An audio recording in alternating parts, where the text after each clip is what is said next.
এই 24-এর চেতনাকে গলা টিপে হত্যা করা হয়েছে যখন এই সংবিধানকে বহাল রাখা হয়েছে তখন।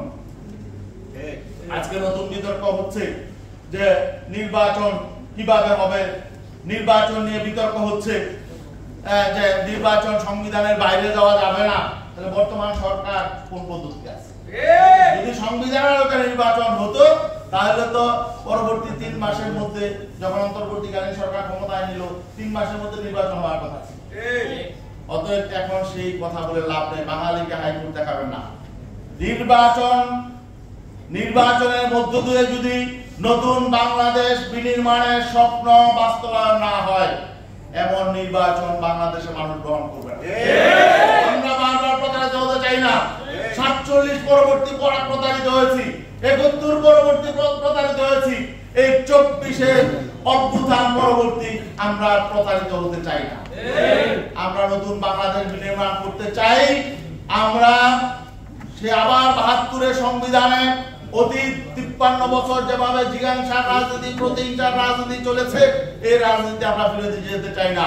আমরা নতুন দুর্নীতিবাজদেরকে, নতুন ফ্যাসিবাদী শক্তিকে আমরা ক্ষমতায় আনতে চাই না। বাংলাদেশের মানুষ যাদেরকে দেখেছে অতীতে, বারবার দেখেছে, তাদেরকে আবার নতুন ভাবে আবার ক্ষমতায় আনবে, এটা বাংলাদেশের মানুষ আর ভবিষ্যতে চাবে না। আমরা এটা বিশ্বাস করি। যারা ভালো মানুষ, সৎ মানুষ, দেশপ্রেমিক মানুষ, তারা আজকে ঐক্যবদ্ধ হচ্ছে। এই জন্যই তাদের মাথা খারাপ হয়ে গেছে। এই জন্যই আজকে আওয়ামী লীগের সুরে তারা বলছে যে ধর্ম কি, রাজনীতিতে ধর্ম চলবে না, রাজনীতিতে ধর্ম চলবে না। আমরা তো মানে ধর্ম নিয়ে রাজনীতি করি না, বরং আমরা কথায় কাজে সব জায়গায় আমরা যেটা বিশ্বাস করি সেটা আমরা চর্চা করি।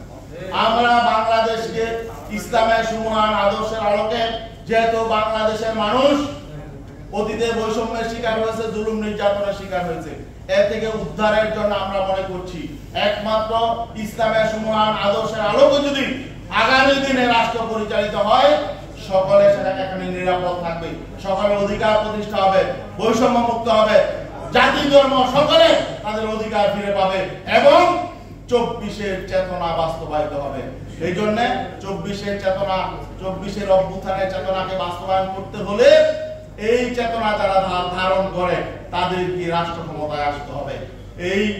এই বিষয়টা আজকে ইসলাম আন্দোলন বাংলাদেশ রিয়ালাইজ করেই আজকে আমরা সকল ইসলামপন্থী দেশপ্রেমিক শক্তিকে ঐক্যবদ্ধভাবে আগামী নির্বাচন আনার জন্য আমরা চেষ্টা করছি। আসসালামু আলাইকুম। শুকরিয়া, ধন্যবাদ।